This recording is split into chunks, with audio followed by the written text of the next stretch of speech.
Bienvenidos a una nueva edición de The Hickory Podcast. Hoy vamos a hablar aluminios, tratamiento térmico de aluminios. Está de moda, muchas compañías viniendo a fundir aluminio. Se está hablando mucho últimamente del tema, ha agarrado gran interés este tema. Y hoy tenemos a un experto en el tema, de hecho tiene un PhD en tratamiento térmico en aluminios. Ahorita nos va a platicar el doctor Israel Aguilera desde Saltillo, Coahuila. ¿Cómo estás, Israel? Ingeniero, estamos, creo que incursionando en una nueva era de los aluminios. Es algo que venía de años atrás y va a tener mucho auge. Mientras más preparados estemos para los aluminios, va a ser mejor para la industria. Y estuve contigo en un Zoom donde nos diste una presentación de tratamientos térmicos de los aluminios y realmente creo que vale la pena compartir esta información. Tú tienes mucha experiencia en el tema, has trabajado en fundiciones, actualmente trabajas en una planta de tratamientos térmicos y realmente hoy queremos dar el valor agregado de cómo se trata térmicamente un aluminio, por qué el aluminio es un metal tan único, ¿sí? Y hablar un poquito de sus propiedades, ¿no? Pero antes nos podrías platicar un poquito de tu preparación académica. Tienes doctorado, sé que estuviste haciendo, estuviste estudiando fueras. Nada más platícanos quién es el doctor Israel Aguilera y lo que has hecho tú, porque eres un apasionado ahora sí que de la metalurgia, te gusta, lo sientes y creo que realmente disfrutas tu trabajo todos los días. Platícanos un poquito, Israel. Sí, bueno, pues yo soy originario de Zacatecas. Hice allá mi carrera de ingeniero mecánico, y ahí fue donde me empecé a incursionar en los materiales. Realmente en la parte mecánica hay un apartado de materiales que fue lo que me llamó a mí mucho la atención. Siempre busqué seguir preparándome y fomentar mis conocimientos en cuanto a la metalurgia. Tuve la oportunidad de cursar la maestría en el CIMBESTAB en Saltillo, con Ramos Arizpe, donde pude aprender mucho de lo que son los académicos, la parte teórica, la parte de conocimiento, y tuve el apoyo por parte de CONACYT. También se reconoce a CONACYT por los apoyos a los estudiantes que requieren ese tipo de recurso. Posteriormente fui a trabajar a una empresa de fundición y de laminaciones, donde conocí a empezar a aplicar lo que es la metalurgia, tanto en la fundición de los aceros. Trabajé en la parte de fundición y posteriormente trabajé en la parte de laminación. Y fue donde empecé a entender cómo se comportaban las aleaciones y la microestructura ya en producción, en tratamiento productivo. Posteriormente decidí incursionar en el doctorado. Realmente el doctorado fue una de mis pasiones, que yo siempre buscaba tener ese tipo de grado de estudios, porque siempre me llamaba la atención el entender más, el ser un poquito más profundo en cuanto a los conocimientos de los materiales, ir un poquito más allá. Afortunadamente tuve la oportunidad de continuar mi doctorado, y parte de mi proceso de doctorado siempre gestioné el tener un periodo de estadía a nivel internacional. Fue muy apoyado por mi asesor. Me dio la oportunidad de estudiar en Canadá. Estuve un año por allá con ayudaron a mis conocimientos a fortalecer. Estoy trabajando en proyectos que eran de magnesio, de aluminio, de hierro gris, que me empezaron a fortalecer todo el campo de la parte de la metalurgia. La parte de la maestría me enfoqué mucho en los tratamientos térmicos. Me profundicé bastante en el entendimiento de la composición química, cómo afecta, entendimiento de lo que es la microestructura, las fases que son relevantes para las propiedades mecánicas, y las temas y procesos que se requieren para poder dar la optimización de las propiedades mecánicas para el producto final. Entonces es un tema que me apasiona, que me es de mucho interés para mí en lo personal, y creo que ahora en el donde me encuentro tengo toda la oportunidad de aplicar todos mis conocimientos, mi experiencia, para obtener y dar un producto y servicio de calidad. Padrísimo que nos platiques eso. Y esta es la misión del podcast, ¿no? En expertos en el tema que nos puedan platicar realmente del marco teórico, pero también que ejerzan y que practiquen, ¿no? Eso es lo que realmente es muy, muy padre de tu parte, ¿no? Que tú te has metido en los tratamientos térmicos, en la metalurgia, en el aluminio, y ahorita, como está el boom, realmente estás ejerciendo todo lo que aprendiste a través de... yo no sabía que eras ingeniero mecánico, yo pensé que eras ingeniero en materiales, pero mira qué padre cómo te fuiste metiendo a la rama. Y también platicarle a la gente que en el grupo tenemos el chiste de que todo el mundo nos decimos doctor y doctor y doctor y doctor, pero realmente tú sí eres doctor en metalurgia, ¿no? Entonces, eso es lo que queremos hacer, ¿no? Bueno, Irra, entonces, una pregunta antes de entrar al aspecto técnico. O sea, ¿por qué se da tanto la metalurgia en Saltillo? O sea, tú de Zacatecas fuiste a estudiar en Saltillo, pero dicen que Saltillo, Coahuila, tiene una muy buena escuela de metalurgia. ¿Es por los acereros ahí que están en Monclova, la industria en Saltillo, la fundición en Monterrey? ¿Por qué crees que en Saltillo sea tan grande la escuela, la universidad de metalurgia? Saltillo es una región que históricamente ha sido de alto desarrollo tecnológico en la cuestión de materiales. ¿Sí? Se han instalado fundidoras, se han instalado procesadoras de metales que siempre demandó mucho conocimiento metalúrgico. ¿Sí? Las fundiciones, como viene siendo Altos Hornos de México, como viene siendo de acero, también que ya tiene varias décadas aquí instalada Coahuila, algunas otras plantas fundidoras, tanto de aluminio como de bronce, como de acero, que demandó mucho conocimiento. Entonces, fue un boom en los años 80, 70, donde se empezó a generar esa necesidad y esa inercia en generar escuelas que fueran competentes y que dieran ese recurso humano que se requería para la industria actual. Y esto ha ido creciendo conforme nuevas industrias se van incorporando en la región, y creo que aquí en Saltillo, en Coahuila, se tienen muy buenas universidades con muy buen prestigio y con buen background en cuanto a formación de recursos de alto valor agregado. Y eso es lo que ha dado cómo ha catapultado la industria para seguir desarrollando los procesos. Eso creo que ha sido muy importante. Padrísimo, doctor Aguilera. Así entonces, platiquemos un poquito ya del tema de tratamientos térmicos de aluminio. Y nos preparaste por ahí un material también padrísimo. Ahorita ya lo revisamos, bien concreto, bien al punto. También a los que nos ven, nos escuchan en Spotify, también les recomendamos que este episodio sí lo ven en YouTube, porque Israel nos trae fotos de microestructuras, de tablas, pero vamos a intentar describirlo lo más posible para la gente que solo nos está escuchando. Pero me gustaría que antes de empezar en lo técnico nos dieras una introducción al aluminio. Antes de entrar al tratamiento térmico del aluminio, ¿por qué el aluminio es tan único? Donde si aplicamos, todo el mundo sabemos que es un metal ligero, o sea, realmente es algo liviano, sabemos que es un poco más costoso que el acero normal, pero ¿por qué la aplicación del aluminio? Una introducción un poquito rápido al aluminio y luego ya pasamos al tratamiento térmico de cómo se divide, pero para hacerlo desde principiantes, ¿por qué aluminio? ¿Por qué hace sentido? ¿Qué diferencia tiene de otros metales? Sí, el aluminio ha ido en crecimiento en las últimas décadas de manera exponencial, y eso tiene relevancia porque el aluminio es muy abundante en la Tierra. Es uno de los elementos metálicos de mayor abundancia en la Tierra, y que son fácilmente procesables, ¿sí? Otra de las características que tiene el aluminio es que es altamente reciclable, al igual que el acero.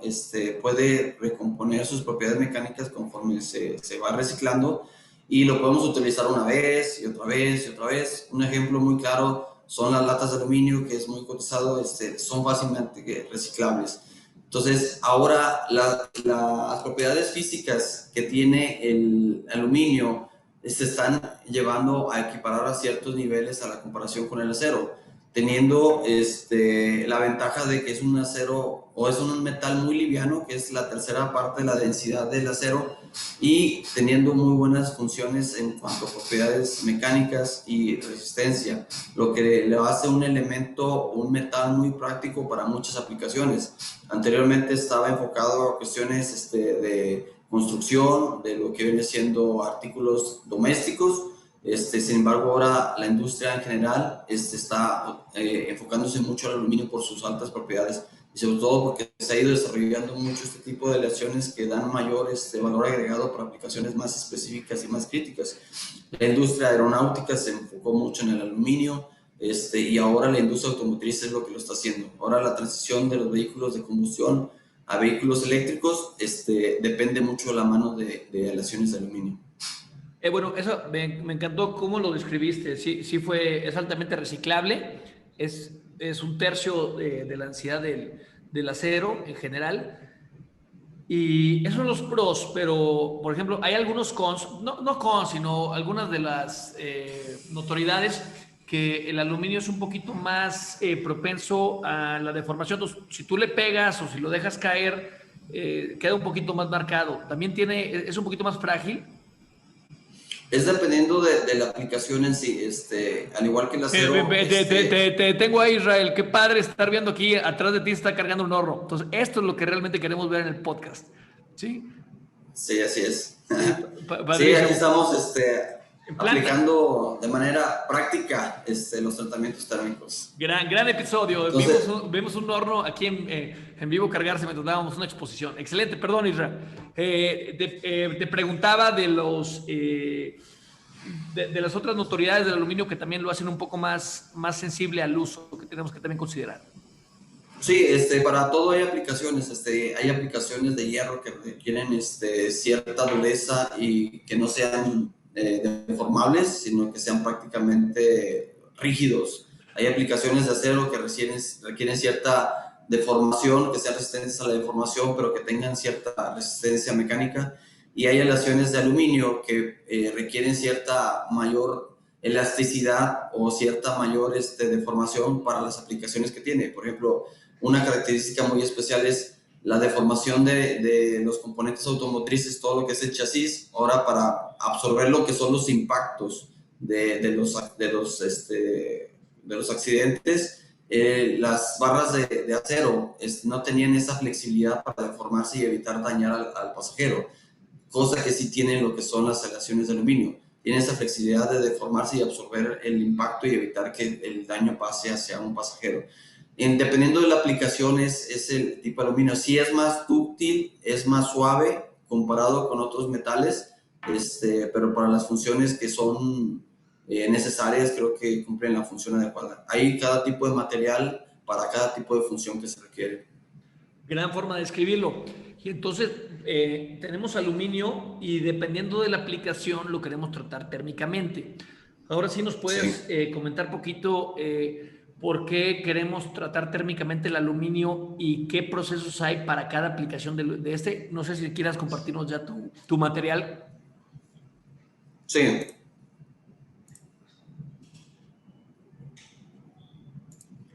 Bueno, los aluminios no todos son tratables térmicamente, todos depende de la composición química de la cual estén compuestos, al igual que el acero, no todos los aceros son tratables térmicamente. Entonces, depende de cómo se conjuguen los elementos que componen la aleación, la manera en cuales van a ser posible tratarlos o no tratarlos térmicamente. Hay ciertos elementos que son favorables para el proceso y ciertos elementos que no. Normalmente las aleaciones de aluminio se dividen en dos grupos de principales. Unos que son a través de la forja, que se pueden moldear a través de deformación mecánica, y los otros que son a través de la fundición. De la fundición son piezas rígidas, piezas que son frágiles en cierto grado y que tienen aplicaciones específicas. Las que son de forja, podemos poner ejemplos, todo lo que viene siendo la industria de la construcción, las ventanas de aluminio, puertas, canceles, todo lo que viene siendo. Y lo que son de fundición son componentes estructurales, por ejemplo, los monoblocks, cabezas de motor, de los automóviles que manejamos todos actualmente, son de aluminio. son rígidos, que no se tienen que deformar, son baseados a la forma y geometría que se requiere. Entonces, las aleaciones de forja se clasifican en las que son tratables térmicamente y las que no son tratables térmicamente. Y esto depende básicamente de los elementos que se componen. Lo que son los elementos de cobre, magnesio y zinc son elementos altamente solubles en el material que permite, a través del proceso de solubilizado y de envejecido, ahorita lo vamos a ver más adelante, dar ese cambio en las propiedades mecánicas. Los que no son tratables básicamente son aplicaciones básicas que no requieren un incremento en propiedades mecánicas y nada más con la forma o geometría que tienen es suficiente para cumplir su función. En el caso de los que son vaciados, ese es el mismo caso. Los que son tratables térmicamente también tienen el componente de cobre, magnesio y zinc, que pueden ser utilizables para modificar sus propiedades mecánicas y mejorar la resistencia mecánica para la función a aplicarse. Un ejemplo muy claro son los automóviles o los monoblocks que comentaba, que están en los automóviles que para la función requieren tener ciertas características y cierta resistencia para que puedan ser durables, puedan dar la función del motor que se requiere y que el efecto de la temperatura por la combustión no sea afectada. ¿Sí? Otro caso de los que no son tratables térmicamente son algunas piezas de fundición también para construcción o algunos aleaciones también de arquitectónicas, ¿sí? Dependiendo de la función, son los elementos de aleación que se requieren y dependiendo de los elementos de aleación, si la aleación es tratable o no es tratable. Padrísimo. Entonces, para nada más describir, aquí no estás poniendo pues no es gráfica, sino una tabla de grout alloy, cast alloy, heat treatables and non heat treatables. Entonces tenemos aluminios forjados y aluminios fundidos. Y que cada uno se divide en tratable y no tratable. ¿Sí? Así es. ¿Qué más nos puede decir de los aluminios? Muy bien, esta es una base de cómo se distribuye entre qué es tratable y qué no es tratable. Y ya enfocándonos un poquito más en lo que es los aluminios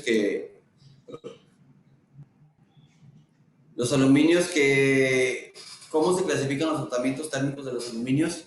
Hay cierta nomenclatura que ya está definida y en función de esa nomenclatura tenemos la clasificación de las aleaciones con el tipo F, que viene siendo tal y como fue fabricado. Prácticamente se puede hacer a través de la forja o a través de una fundición, que tal y como se formó es suficiente para la aplicación que se va a requerir. Las que son de condición de recocido, las condiciones de recocido principalmente se aplica para aquellas aleaciones que fueron soldadas, que tienen una unión de soldadura y que se requiere recocer la unión para poder homogenizar las propiedades mecánicas y la microestructura de la pieza completa. La tensión que dio la soldadura a la pieza. Exactamente, o sea, para que no se quede un esfuerzo concentrado en esa unión, sino que realmente se haga como si fuera una sola pieza. Aquellas que son deformables o endurecidas por deformación, que son las que son de forja, que por la composición química y el mismo proceso de formación para formar el componente, se endurecen por sí mismos, ¿sí? Y aquellos otros que requieren un tratamiento de solución para poder generar las propiedades mecánicas. Normalmente estas aleaciones que requieren tratamiento de solución es porque cuando se realizan a través de la forja o a través de la fundición no tienen las propiedades necesarias para la aplicación que se requiere. Y es por eso que es necesario aplicar un tratamiento de solución. Y los que son más comunes como tratamientos térmicos son los que se denominan tratamientos de tipo T, ¿sí? Aquellos ciclos térmicos que son aplicables a las aleaciones y que hay varios tipos de tratamientos que se denominan tratamientos tipo T. Ahorita podemos ahondar un poquito más adelante en ellos. Para los tipos de tratamiento tipo T se clasifican en tres tipos de tratamientos simples. Uno que es el solubilizado, en el cual consiste en aplicar cierta temperatura, normalmente alrededor de los 500 grados centígrados, para meter en solución las fases o los elementos en la matriz de aluminio para poder después trabajar con la distribución de una manejera homogénea y de ahí fortalecer las propiedades mecánicas. Lo que es el temple que permite el material solubilizado o que los elementos que entraron en solución en la matriz, mantener esa microestructura en supersaturación para posterior dar un control del precipitado de esos elementos y fortalecer las propiedades mecánicas. Y finalmente el envejecido, que puede ser ya sea de manera natural. ¿Qué quiere decir natural? Que esos elementos que entraron en solución con el paso del tiempo o con la aplicación del componente, va a irse endureciendo y va a ir mejorando sus propiedades mecánicas a través del tiempo. Pueden pasar semanas, meses, años, y va mejorando sus propiedades mecánicas. O a través de un envejecido artificial, donde no podemos esperar mucho tiempo para mejorar las propiedades mecánicas, sino queremos estabilizar las propiedades mecánicas, y por eso aplicamos un tratamiento artificial a través de una temperatura y tiempo para poder controlar lo que es el precipitado, ¿sí? Entonces, de manera general, esto es como se manejan lo que son los tratamientos térmicos de las diferentes características en función de las aplicaciones. Entonces, O es para annealing, ¿sí? O recocido. Sí. Es un tratamiento térmico. Es un tratamiento térmico. F no lleva tratamiento térmico. No, es tal y como se formó. Es fabricado, tampoco strain harden. El que es strain harden es por la misma deformación mecánica que lleva, ya sea por el conformado o el corte, se endurece la lesión, pero no requiere tratamiento térmico. W es la nomenclatura para Solution HT, que es Solution Heat Treat, eso sí es tratamiento térmico, ¿sí? Y T, que ahorita vamos a ver, Thermal Treat, o sea, ¿A qué sí. Dime. Sí, la idea es entender un poquito qué es el tratamiento de solución, porque a diferencia de los aceros, que se conoce mucho el proceso de austenizado, que es muy conocido a nivel general en la parte metalúrgica, donde requiere nada más llevar a cierta temperatura y todo se transforma en austenita, y de ahí se dan los tratamientos térmicos. Aquí es un poquito diferente, la dinámica es diferente y eso nos hace distinguir a los aluminios de los aceros. A ver, entonces, nada más, si puedes, un poquito más adentro de eso, porque el otro día platicando con tu colega Ricardo Tiveros, sí nos dijo, a ver, austerizado, siempre tenemos que tener el punto austenítico, no fue como el tratamiento térmico de los aceros. Ahora en aluminio, entonces, ¿qué? Solubilizado es como tener una microestructura homogénea de alguna manera antes de pasar a otra fase. No necesariamente, a diferencia del austenizado, ahorita en esta siguiente diapositiva lo podemos entender un poquito mejor. A diferencia del austenizado, donde todas las fases se disuelven y se forma la fase de austenita, entonces toda la pieza es austenita, toda, desde el extremo hasta el núcleo es austenita, y es la única fase que existe. Aquí no. Aquí tenemos ciertas fases que componen la relación, no nada más dos fases, tenemos 2, 3 fases dependiendo de la cantidad de elementos que se tengan. Aquí tenemos un diagrama sencillo binario donde se compone de aluminio y se compone de magnesio, que en función de la cantidad de magnesio es la cantidad de material, cantidad de magnesio presente en la lesión y la cantidad de magnesio que puede entrar en solución, ¿sí? Lo que nos dice este diagrama es que hasta un 14.9% de aluminio puede entrar en solución a una temperatura de 450 grados centígrados. Entonces, dependiendo de la temperatura que yo alcance en mi aleación, es cuánto material o cuánto magnesio en este caso estoy metiendo en solución. Pero las otras fases que pueden estar presentes en la microestructura no necesariamente tienen un cambio, se mantienen intactas. Por ejemplo, las fases de silicio, las fases de hierro, que a pesar de que están presentes en la microestructura, y yo subo la temperatura para dar el tratamiento de solubilizado, no sufre ningún cambio, ninguna modificación. Entonces, tengo la misma fase de aluminio, las mismas fases secundarias, y lo único que entra en solución es el elemento que tiene esta característica. Padrísimo. Este es un equivalente al diagrama hierro-carbón, pero aquí es manganeso, temperatura. Es magnesio, es temperatura, Magnesio, aluminio, perdón. magnesio. Temperatura, Entonces, aluminio, magnesio. Este es como que la base del aluminio, ¿no? Supongo. sí, es un poquito para entender cómo entra la solución, los elementos de solución en la matriz. Lo que se busca es saturar la matriz con la mayor cantidad del elemento posible, y al igual, y hacer el temple. El temple lo que hace es que me mantiene en solución ese elemento, a diferencia de los aceros. Un acero de la austenita, cuando se templa de una manera fuerte, transforma en martensita. ¿Sí? Y es una fase nueva. Aquí no, aquí el elemento que entró en solución, que en este caso es el magnesio, se mantiene dentro de la solución. No se altera, no se genera una fase nueva, sino prácticamente lo mantenemos en solución. Pero no hay una fase nueva que se genere. Increíble. Esa es una gran diferencia entre los aceros normales, ¿verdad? Bueno, no aceros Sí, es normales, sino correcto. aceros estándares. O sea, esto es... Sí, en el caso de los aceros, dependiendo de la velocidad de enfriamiento que se tenga, es las fases que se van formando. Se puede Exacto. formar martencitas, se puede formar vainitas, se puede formar Perlita. perlita. Entonces, dependiendo de esa velocidad de enfriamiento, es la fase que se presenta. Aquí la diferencia es que dependiendo de la velocidad de enfriamiento es la cantidad de material que se quedó en solución, ¿sí? Pero no forma una fase nueva. Enterado. Gran explicación. Muy básica. Es lo que buscamos aquí. O sea, entendí algo. Si quieres, le seguimos. ¿Qué más Sí. pasa con el aluminio? Muy bien, con respecto a lo que son los tratamientos térmicos o la clasificación de los tratamientos térmicos, como lo mencioné, es la clasificación del tipo T, ¿sí? El tipo T se clasifican del tipo T1 hasta el T10.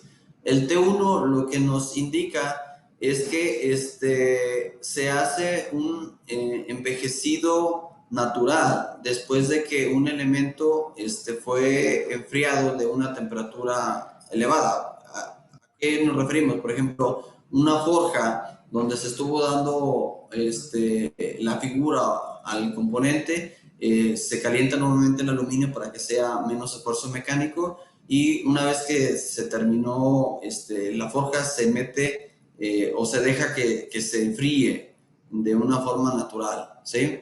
Que se vaya envejeciendo y que los precipitados, que ahorita vamos a hablar un poquito más adelante, que vayan saliendo de manera natural, sin necesidad de implementar una temperatura. El siguiente clasificación, que es el T2, es donde nosotros estamos trabajando en frío un material que normalmente son forjas, y después de hacer enfriamiento, se trabaja en frío y luego se le da un formado o una figura a una temperatura elevada, y después se deja que se endurezca de manera natural, que se envejezca de manera natural. Entonces, a diferencia del T1, es que acá primero lo trabajé en frío, primero lo deformé en frío y después le di la forma en caliente, ¿sí? Esa es la diferencia, y el envejecido se hace de manera natural también. El tratamiento T3, aquí es donde yo aplico un tratamiento de solución, lo que habíamos comentado hace un momento, donde yo meto en solución ese elemento para poder dar una red sobresaturada en la red de aluminio, y posteriormente hago un trabajo en frío. Sí, le doy solución, lo templo y lo deformo en frío, le doy un tratamiento en frío y lo dejo. Aquí empiezan los temples, el T3. Es correcto. Aquí es donde ya empezamos a utilizar el temple, damos el tratamiento de solución a una temperatura, normalmente es alrededor de los 400, 500 grados centígrados, y le doy el temple para poder mantener esa sobresaturación. Después que le di esa sobresaturación, lo deformo en frío para darle cierta forma, geometría, y lo dejo que se endurezca de manera natural, que es el precipitado del envejecido. Y a diferencia del T3, el T4 es lo mismo, darle el tratamiento de solución, pero ahora lo voy a envejecer de manera, pero no le doy el tratamiento mecánico, no lo deformo, sino nada más lo dejo que se envejezca de manera natural. Pero si Donde lo nada templas, más lo único aquí que... en el T4 veo que no lo templas, ¿o sí? Sí, también se templa. Todo lo que es Todo lo que es tratamiento de solution, solución, todo lo que es solution es se- como, se- valga la redundancia, es como lo que toca austenizado, hay que templarlo de alguna manera, si quieres verlo así. sí, Entonces, todo lo que es solution va a tener un post-temple. sí, exactamente. Siempre nos referenciamos a los aceros, el estonizado, porque es lo más conocido, ¿sí? Sí, Y es básicamente lo mismo. O sea, llevo una temperatura y lo templo para mantener esa sobresaturación. Siempre es el tratamiento de solución de esta manera. Este, y a diferencia del T4, tenemos el T5, donde aquí no aplicamos tratamiento de solución, aquí no templamos. Aquí lo único que hacemos es de un material que fue procesado y enfriado del proceso de forja, un conformado mecánico, se le hace un proceso de envejecido natural. Otro ejemplo característico para aplicar el T5 es el proceso de formación de High Pressure Die Casting. High Pressure Die Casting es el conformado de un componente a través de inyección a presión. Es un vaciado, pero se inyecta a presión y la misma velocidad de enfriamiento genera la saturación de los elementos en la matriz de aluminio. Entonces, aquí lo que hacemos nada más es hacerle un envejecido artificial para poder dar el precipitado de esos elementos que quedaron en la matriz. Aquí es donde aplicamos por primera vez en el T5 el tratamiento artificial de envejecido, donde necesitamos una temperatura que puede ir desde los 120, 150 grados centígrados hasta los 250, 300 grados centígrados, dependiendo la característica del material. Aquí ya aplicamos una temperatura para acelerar el proceso de envejecido y modificar las propiedades mecánicas. Entonces, el T5 es uno de las aplicaciones muy comerciales en la industria actual. Se genera tanto en la industria automotriz y en la industria en general para los componentes que se fabrican. ¿el T5 es como lo más comercial, lo que estás diciendo? Es uno de los más comerciales, el T5 también. Okay. El T6 es un tratamiento también extremadamente comercial, donde nosotros aplicamos un tratamiento de solución y después un envejecido artificial. Este T6 se da mucho en la industria automotriz, donde se fabrican ciertos componentes para poder dar mayor propiedad mecánica a la función que se va a aplicar. Se hace el tratamiento de solución y posteriormente, mediante un envejecido artificial a cierta temperatura, se van controlando las propiedades mecánicas que se pueden obtener de la pieza. ¿Sí? Y otro tratamiento que es muy similar al T6, con la única diferencia es que el envejecido tiene un cierto comportamiento que depende de la temperatura y del tiempo que se aplique.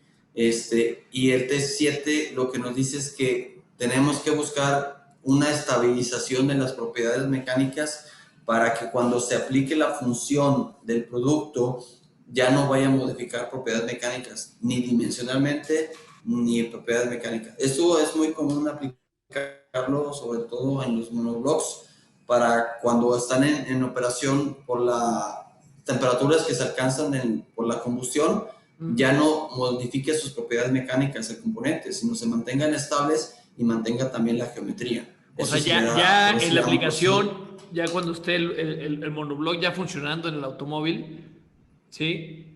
Bueno, el camión, ya que no la temperatura del mismo motor o no altera la No microestructura. afecte. Sí. Ah, mira, Correcto. increíble. Ok. Sí. De esta manera se logra que las propiedades del motor, cuando empieza a funcionar en su primer año, después pasan 5 años del mismo motor y se mantienen sus mismas propiedades, no cambian y la función del motor se mantiene. Esa es la ventaja del proceso de estabilizado, que es el T7. Posteriormente tenemos un T8, que aquí primero se aplica un tratamiento de solubilizado, posteriormente se aplica un tratamiento de conformado mecánico y se hace un envejecido artificial. El T8 y el T3 son muy similares, a diferencia que el T8 aplicamos un tratamiento de envejecido artificial utilizando temperatura, y en el caso del T3 se hace un envejecido natural donde se deja que al mismo tiempo sea quien dé el endurecido. Y el siguiente tipo de tratamiento, que es el T9, donde nosotros aplicamos de igual manera un tratamiento de solución. Posteriormente hacemos un proceso de envejecido y posteriormente al envejecido artificial se aplica un trabajo en frío. Normalmente se hace un quemado mecánico para poder dar la forma de la pieza, y esto nos da ciertas características especiales para la aplicación del componente. Esto es muy similar a lo que es un T6, sin embargo aquí aplicamos un tratamiento posterior al envejecido, ¿sí?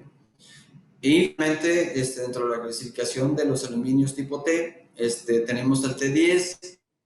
Primero se hace un conformado mecánico en frío, después se enfría de un formado a alta temperatura para poder dar la forma final al producto, se enfría y después se hace un envejecido artificial. Entonces, básicamente es mezcla de lo que son los diferentes tipos de proceso que se tienen para ese tipo de aluminios. Lo podemos resumir entre los tratamientos que requieren conformado en frío, aquellos que requieren tratamiento de solución, aquellos que requieren tratamiento de envejecido natural, o aquellos que requieren tratamiento de envejecido artificial. Entonces, de esta manera, dependiendo cómo se conjuguen estos procesos, es como se da la clasificación de los tratamientos tipo T. Y de los tratamientos tipo T, si te puedes regresar dos diapositivas atrás, hablabas de FOHWT. ¿También hay annealing O1, O2, O3, O4 o solamente esto aplica para los test? Normalmente se aplica para los test. Lo que es el recocido va en función de la aleación, y nada más se maneja como annealing o como recocido, Okay. para homogenizar lo que son sobre todo zonas soldadas que fueron afectadas térmicamente, para mejorar las propiedades mecánicas de esa unión. Ok, muchísimas gracias por la pregunta. Si quieres, seguimos con tu presentación. Muy buena. Ahora sí que sí he aprendido algo. Son 10 tratamientos térmicos, los más usuales del aluminio, y ahorita vimos cómo se dividen del 1 al 10, del T1 al T10, y aunque algunos son parecidos, como dices tú, hay unos que son envejecidos artificialmente y otros naturalmente, pero sí es una diferencia que tenemos que tener bien clara. Así es, sí, dependiendo de ciertas aplicaciones, hay ciertas componentes que se fabrican, se tratan, y por la misma aplicación del componente puede ir mejorando sus propiedades mecánicas, y eso beneficia el rendimiento del componente. ¿Sí? Que por eso se dice que se hace de manera natural. No es necesario aplicar un tratamiento para forzar ese cambio en sus propiedades mecánicas. Una parte que es importante para entender por qué unos elementos, unas aleaciones pueden ser tratables térmicamente y otros no, es entender la microestructura. La microestructura tiene mucha clave para determinar qué tipo de aleación es la que se ocupa para la fabricación o aplicación de un componente, y la microestructura es la que determina el tamaño de solubilidad que puede tener una aleación y qué tanta mejoría en propiedades mecánicas puede tener. Aquí estamos mostrando, por ejemplo, 3 tipos de aleaciones de aluminio que son muy comunes, muy comerciales, que es la serie 356, que normalmente son aleaciones vaciadas, de la microestructura de la 295 y la microestructura de aleación 7075. Todas estas, las fases que tienen solubles están compuestas por magnesio, cobre y zinc. Sí, esos elementos son los que dan el solubilizado. Y como lo podemos ver en la primera imagen, las fases, hay diferentes fases presentes, como es el silicio, las fases de aluminio, fierro, silicio, y las fases de magnesio, silicio. Las únicas que entran en solución de todas las fases es la fase magnesio, silicio. El resto se mantiene inerte en la microestructura. Sí puede tener algún cambio morfológico, pero no entran en solución en la matriz. Entonces, nada más magnesio silicio es lo que cambia a solución. Es lo que entra en solución, sí. No hay alguna foto de una microestructura cuando esté ya en solución. ¿Hay que nos puedes enseñar? No tengo aquí a la mano una de ellas, pero básicamente lo que pudiéramos ver es... Si nos la mandas, la podemos aquí editar, porque creo que sí valdría la pena. Pero es una foto cuando no está en solución, y es la única que cambia en solución. Para eso elevamos la temperatura arriba de 429 para que entre en ese estado de solución. Es correcto. Y el resto se mantiene, puede tener un cambio morfológico leve, pero no entra en solución lo que es las otras fases. Y sin embargo, la fase de silicio sí entra.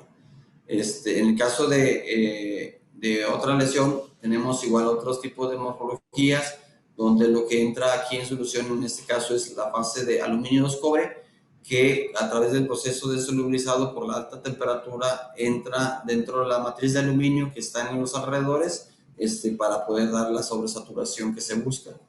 Y en el caso, por ejemplo, de la aleación 70-75, lo que se ve aquí son fases de aluminio, de magnesio 2, magnesio zinc, que son los elementos o la fase que entra dentro de la matriz para poder dar esa sobresaturación posteriormente que se controla a través del proceso envejecido. Sí les puedo compartir sin ningún problema lo que es a una microestructura de cómo está antes del proceso de solubilizado y cómo queda después del proceso de solubilizado, para ver los cambios en la morfología y cómo ciertas fases, como la fase de aluminio cobre, cambia su morfología por completo, se hace como de una manera redonda, como si fuera una bolita, porque se va difundiendo hacia lo que es al interior de la matriz de aluminio. Entonces, es muy interesante, es una cuestión de entender cómo está la microestructura, qué fases se pueden ir en solución y cómo cambia para poder controlar las propiedades mecánicas del componente que se está tratando. Ahora, esto es la parte de solubilizado. Una parte que es muy importante para controlar lo que son las propiedades mecánicas es el tratamiento de envejecido artificial, ¿sí? El envejecido artificial está controlado por la temperatura que se aplica y el tiempo de permanencia, ¿sí? Aquí podemos ver de una aleación aplicando diferentes temperaturas y diferentes tiempos, cómo sus propiedades mecánicas van cambiando en función de los parámetros que nosotros buscamos o aplicamos. A veces decimos que lo más rápido, mientras más temperatura apliques es mejor, y no necesariamente. A veces menos temperatura es mejor para alcanzar las propiedades mecánicas, pero requiere mucho más tiempo para poder lograr esas propiedades mecánicas. Y eso es donde nosotros tenemos que jugar entre lo que es optimizar la propiedad mecánica o ser prácticos productivamente para poder asegurar que el componente cumpla con sus funciones, están especificadas, y que sea altamente productivo y no que sean piezas muy costosas que son de bajo volumen de fabricación, ¿sí? Otro ejemplo que tenemos es cómo se clasifica lo que es el underaging, que es antes de alcanzar esa campana donde empezamos a caer lo que es las propiedades mecánicas, y es el overaging. El overaging es la zona donde se aplica el T7, donde se da el estabilizado de las propiedades mecánicas y se da la estabilidad dimensional de las piezas. El T7 normalmente lo que se busca es brincar la zona de la campana a la cresta para poder mantener ahí las propiedades mecánicas controladas y estables. ¿Sí? Aquí podemos ver de manera gráfica que en función del tiempo que nosotros le apliquemos de tratamiento térmico, las propiedades mecánicas van a caer, ¿sí? ¿Qué quiere decir? Que me estoy pasando del tamaño del precipitado. ¿A qué te refieres con que las propiedades van a caer? Ok, nosotros cuando metemos en saturación los elementos se disuelven dentro de la matriz, y los elementos, como es una saturación metaestable donde no se puede mantener por mucho tiempo en esa condición, cualquier ya sea esfuerzo mecánico, cualquier incremento en temperatura, esa sobresaturación se va a perder y van a empezar a formarse pequeñas partículas dentro de la matriz de aluminio para poder dar mayor resistencia mecánica.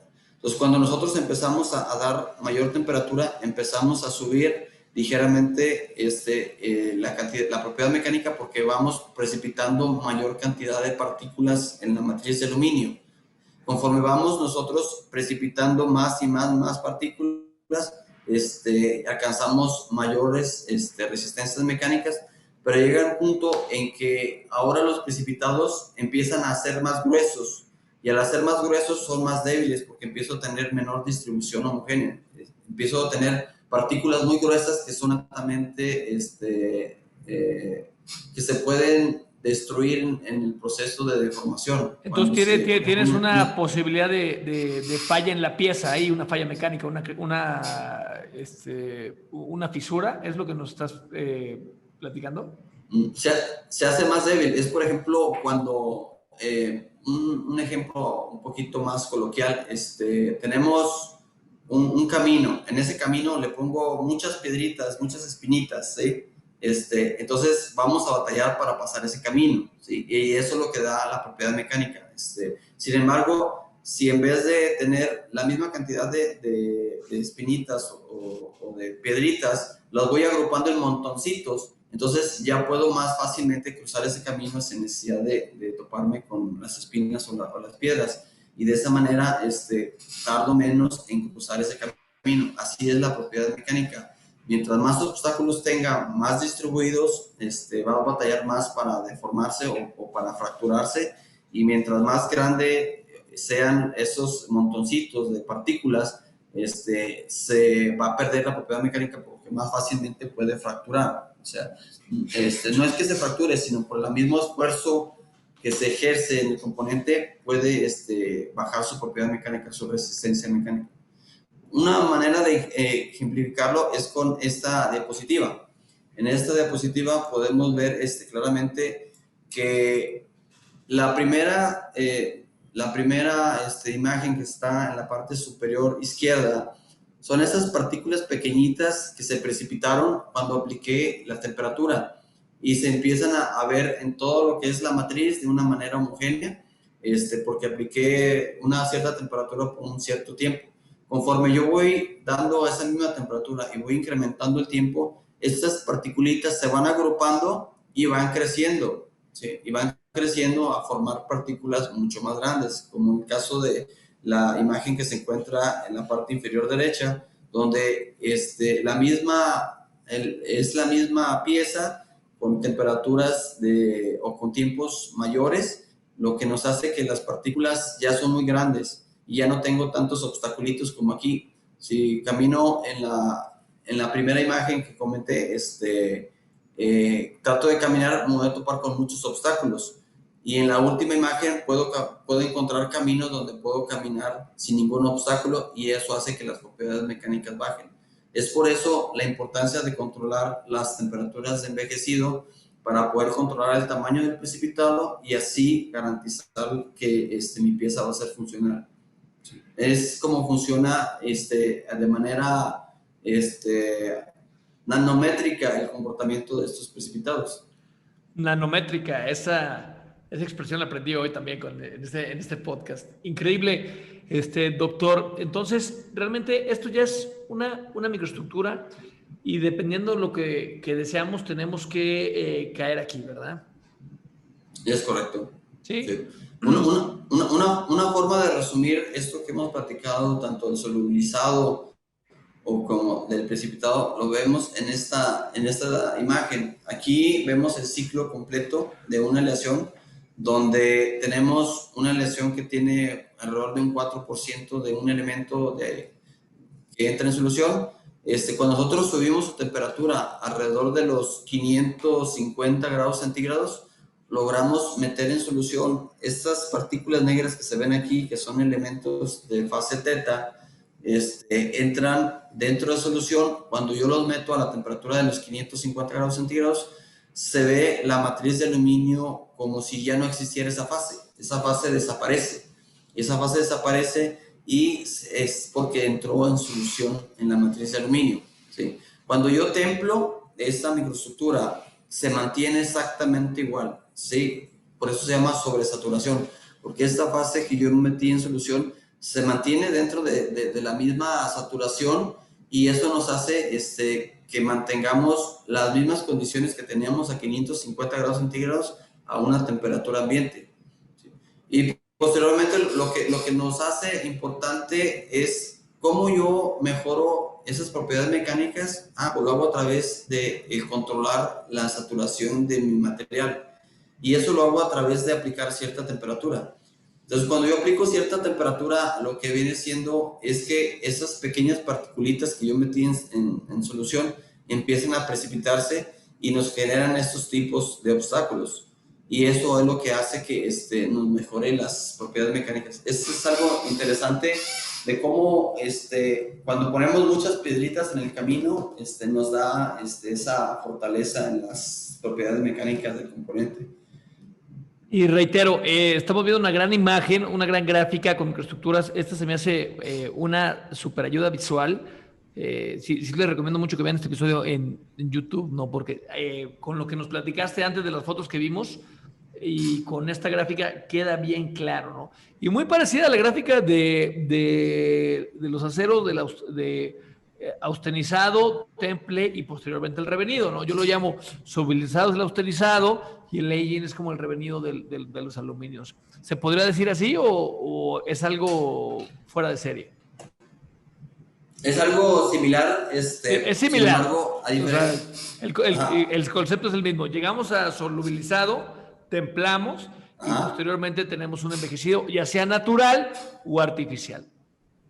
Hay una diferencia muy, muy importante que sí me gustaría comentar. Es cuando nosotros damos el revenido en los aceros, lo primero que hacemos es eliminar los fósforos residuales y el segundo que hacemos es bajar dureza, ¿sí? Metemos temperatura para bajar dureza. Aquí, a nosotros al meter temperatura subimos dureza, ¿sí? A nosotros gran diferencia, gran diferencia. El envejecido es para subir durezas. El envejecido es para subir la dureza, para poder dar esos precipitados que nos van a dar dureza y mejorar las propiedades mecánicas. En el caso del revenido para los aceros, lo que hacemos es bajar dureza. Mientras más temperatura subamos, menor caída o mayor caída de dureza vamos a tener. Entonces, esa es una gran diferencia. En los aceros doy revenido a más temperatura y cae en mi dureza, y en los envejecidos de los aluminios doy temperatura para subir la dureza. Es una característica muy importante. Padrísimo. ¿Algún otro slide que nos quieras compartir, Israel? ¿O sería todo el material? Si no, ya para que dejes de compartir pantalla y seguir aquí con el formato del podcast. Sí, yo creo que sería básicamente lo necesario para compartir pantalla. Yo creo que la información es vasta y buena. A mí me apasiona mucho este tema. Se ve a kilómetros de distancia que te apasiona el tema, que te gusta, y padrísimo, porque ya ves que dicen que trabaja en algo que te apasiona y todos los días estarás de vacaciones, ¿no? Entonces, es padre la ciencia, es padre la tecnología, y esto es muy aplicado realmente. Dicen que el aluminio es el metal del futuro. Sí, de hecho, ahora con todo lo que es el cambio de la industria automotriz, con los autos eléctricos, y que ya prácticamente todas las armadoras tienen proyectos de eliminar los motores de combustión y implementar motores eléctricos, lo que se requiere es que sean vehículos ligeros, lo que sean vehículos altamente fáciles de fabricar, y el aluminio tiene todas las características que se requiere para dar estos requerimientos de la industria automotriz. Es ligero, es funcional, es muy práctico, es deformable para prevenir accidentes o daños en accidentes. Entonces, tiene todas las propiedades y cualidades que se requiere para desarrollar toda la industria automotriz del futuro. La industria no solo automotriz, aeroespacial, exploración espacial también. Ahora que está muy de moda lo de SpaceX y lo de Blue Origin también, pues claro que los cohetes, las naves espaciales tienen que estar hechas de componentes ligeros, pues aluminio entra ahí perfectamente. O sea, todo lo queremos más ligero, ¿sí? Ahora hasta los mentados Yetis también, todo el aluminio parece que es el futuro, ¿no? No sé de los titanios o de las otras las superaleaciones que también están muy de moda, pero parece que el aluminio está agarrando mucha tracción hoy en día. Sí, de hecho, como lo comenté, es un elemento que tiene muy alta abundancia en la Tierra, es altamente reciclable, y eso da unas propiedades muy ideales para su utilización. Aparte nos ayuda para evitar contaminación. El reciclado siempre es benéfico para lo que es el control ambiental.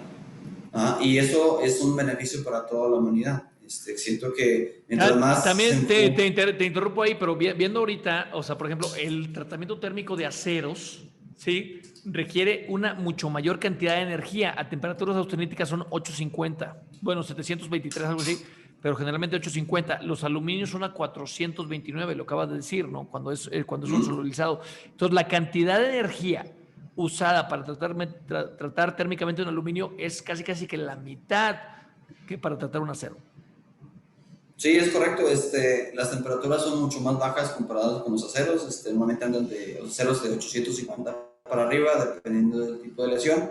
Y en el caso de los aluminios, por el tipo de lesiones que se encuentran actualmente, no sube arriba de los 550 grados centígrados. Entonces, es una ventaja térmicamente que con equipos menos complicados, más simples, se puede realizar el proceso. Increíble, Isra. Pues se nos acabó el tiempo técnicamente porque ya nos han hecho el feedback que luego hacemos los podcasts muy largos. Entonces, estoy seguro que no va a ser la última vez que vamos a hablar aquí en el podcast. Gran conclusión del aluminio, gran ponencia. Ojalá se hayan llevado mucho de estas presentaciones. La pueden regresar, pueden hacer screenshot.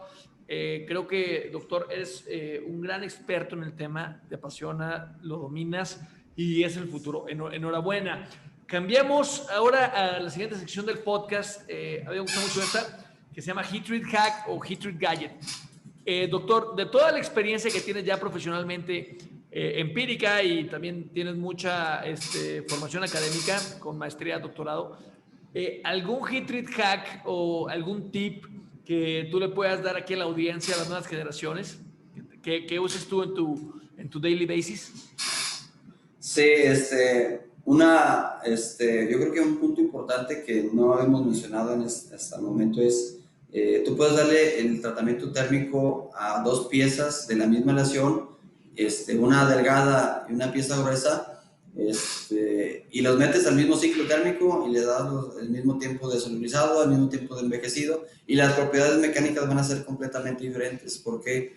Porque depende hay un concepto que se llama espazamiento dendrítico secundario, que es qué tan grande es la matriz de aluminio, los brazos dendríticos de la matriz de aluminio, que nos dan las propiedades mecánicas. Entonces, yo puedo aplicar el mismo proceso de tratamiento térmico a dos piezas, una delgada, vaciada o que se enfrió de una manera rápida durante su formación, y una pieza gruesa, y voy a tener resultados completamente diferentes. Por ejemplo, en una pieza que tiene secciones delgadas y tiene secciones gruesas, las propiedades mecánicas en la sección delgada van a ser muy diferentes a las secciones gruesas, y ese es un punto que se tiene que controlar. Por eso, normalmente cuando se hacen análisis, siempre se trata de analizar la zona más gruesa porque es la zona más débil, y es donde se tiene que tener en control. Ahí es mucho conocimiento que se tiene que manejar de fondo para poder entender esa parte.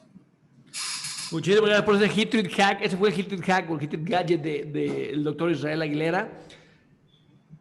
Ahora, de un poquito del lado más humano, ya para concluir el show, doctor, siempre con los expertos que tenemos aquí en el programa, en el show, les pregunto, a ver, a lo largo de tu carrera profesional, sí, mucho técnico, muchas gráficas, mucha microestructura, pero del lado humano, ¿sí? ¿Qué es una vivencia o algo que has aprendido en tu carrera profesional que no te enseñan en la escuela, ¿sí?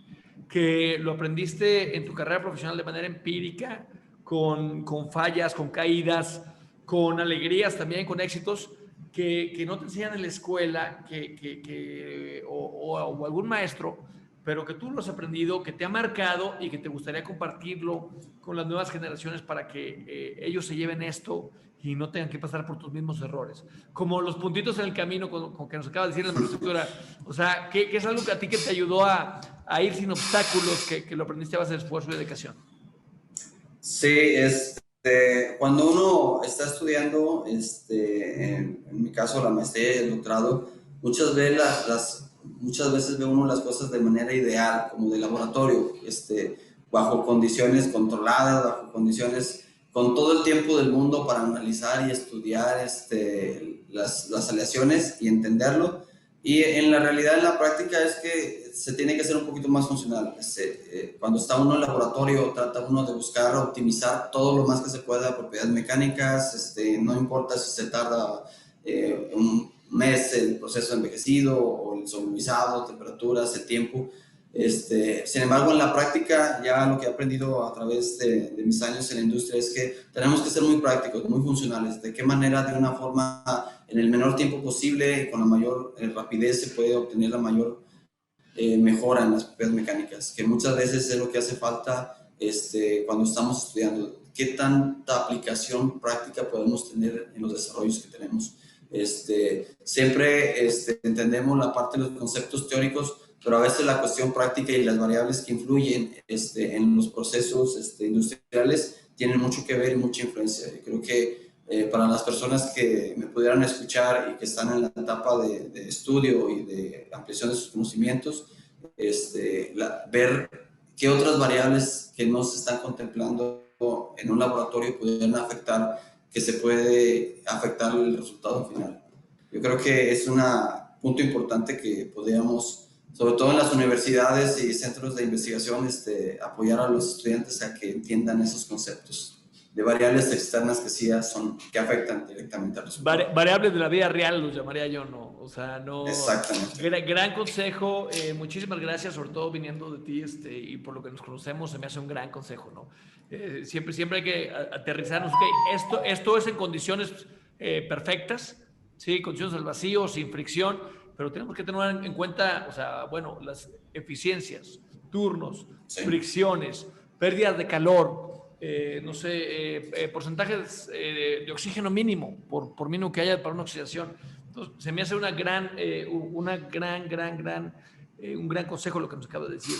Muchísimas gracias. Esto fue el doctor Israel Aguilera. Les recuerdo que estamos subiendo podcast de tratamiento térmico de temas de expertos hacia ustedes, expertos en el ramo, como lo que es el doctor Israel Aguilera en aluminios, que estuvo súper interesante el episodio de hoy. Ayúdame a hacer, Israel, hazle así, por favor. Ayúdame a suscribirse. Aquí abajo les dejamos el link. ¿Sí? Estamos en YouTube, Spotify. Nos ha ido muy bien en LinkedIn. Para que denle like al episodio, compártanlo. Si alguien tiene algún requerimiento de aluminio, el doctor Israel Aguilera está al centavazo para ayudarlos. Esto es The Hit Podcast. Nos vemos la siguiente.